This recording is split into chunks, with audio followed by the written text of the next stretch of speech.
Kita berdoa. Kasih karunia dan damai sejahtera dari Allah Bapa dan dari anaknya Tuhan Yesus Kristus menyertai kamu.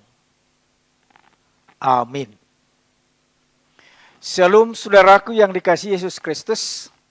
Kita bertemu kembali di hari ini untuk dengar-dengaran akan firman Tuhan. Kiranya firman Tuhan yang kita dengarkan hari ini menjadi kekuatan bagi kita untuk melakukan aktivitas kita hari ini.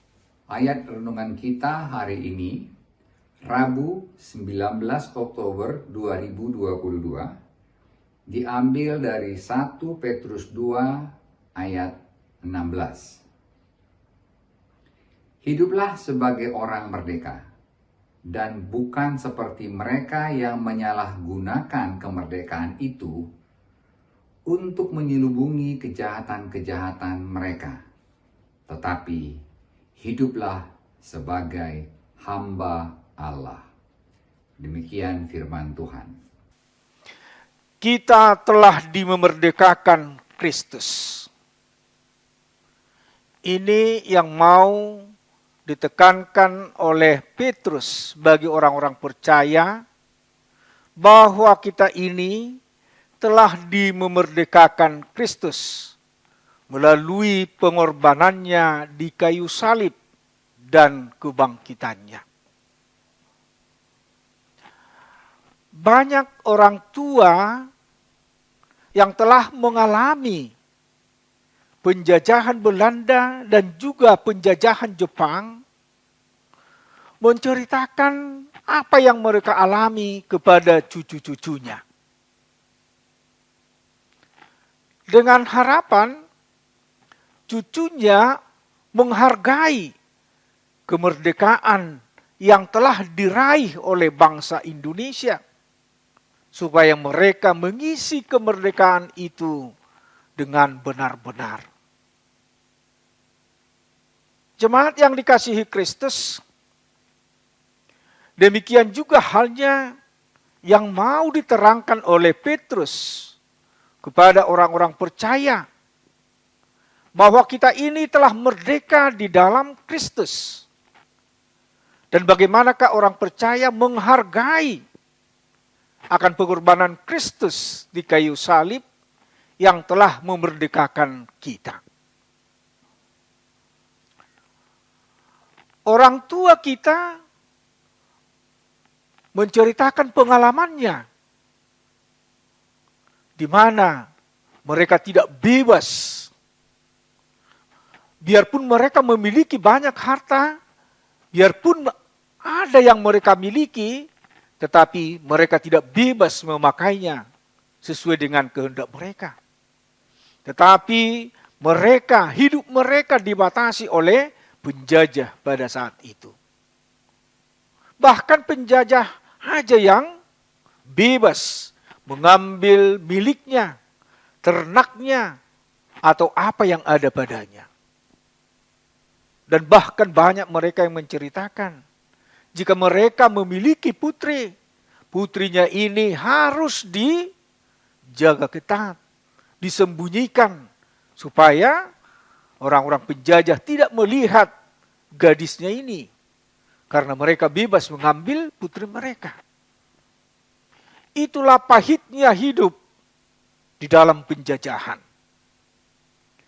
Dan setelah bangsa Indonesia meraih kemerdekaan, dan mereka juga sempat mengalami betapa indahnya hidup ini setelah merdeka, bebas memakai apa yang dia miliki, bebas bergerak melakukan apa yang sesuai dengan kehendaknya.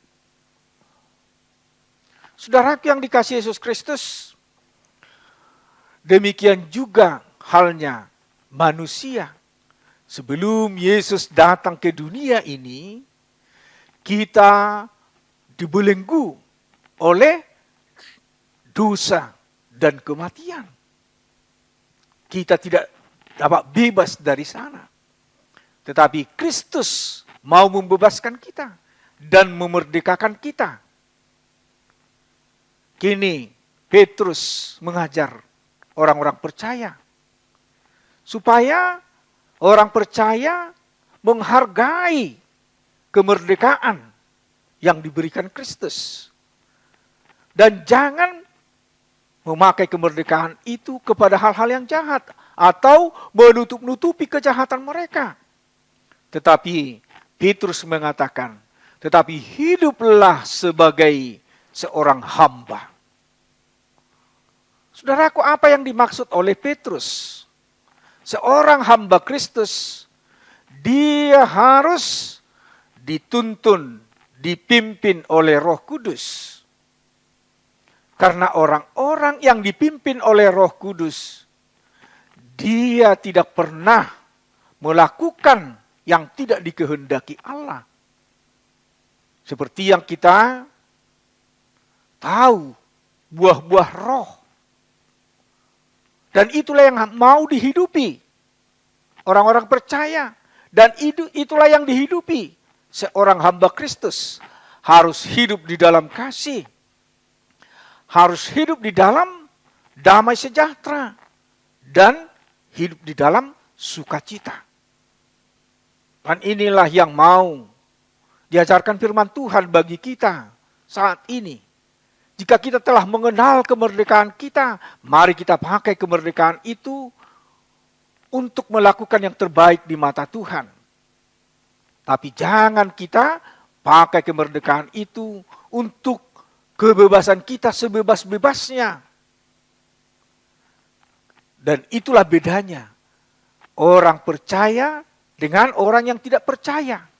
Orang yang tidak percaya, mereka memakai kemerdekaan itu sebebas-bebasnya sesuai dengan hawa nafsu mereka. Tetapi orang percaya, orang Kristen, mereka bebas, tapi terikat kepada Kristus yang telah memerdekakan mereka. Untuk itu saudaraku yang dikasihi Yesus Kristus, jika kita adalah orang yang telah dimerdekakan Kristus Yesus, mari kita lakukan kemerdekaan itu sesuai dengan kehendak Tuhan. Mari hidup di dalam kasih sebagaimana Yesus mengasihi kita. Dan mari hidup di dalam damai sejahtera Tuhan. Dan hidup di dalam sukacita. Kiranya Tuhan memberkati kita hari ini menjalani hari-hari kita. Amin. Kita berdoa. Terima kasih Tuhan buat firman-Mu di hari ini yang mengingatkan kami bahwa kami telah dimerdekakan oleh Kristus melalui pengorbanannya. Dan kami mau mengisi kemerdekaan yang telah kami terima, melakukan yang terbaik di hadapan Tuhan. Kami melakukan sebagaimana hamba Tuhan yang hidup di dalam kasih, hidup di dalam damai sejahtera, dan hidup di dalam sukacita. Kuatkanlah kami Tuhan untuk melakukan seturut dengan kehendak-Mu. Jemaat-Mu yang dengar-dengaran akan firman-Mu hari ini, mari Tuhan berkati mereka menjadi saluran berkat-Mu. Bagi mereka yang sakit, angkat penyakit mereka, berikan mereka kesembuhan. Dan bagi mereka yang bergumul, kuatkan mereka. Sehingga mereka merasakan sukacita karena penguatan dari Tuhan. Kiranya dalam satu hari ini, Tuhan beserta kami. Di dalam Kristus Yesus, kami telah berdoa dan mengucap syukur. Amin. Anugerah Tuhan kita Yesus Kristus dan kasih setia Allah Bapa serta persekutuan Rohul Kudus kiranya menyertai kamu sekalian. Amin.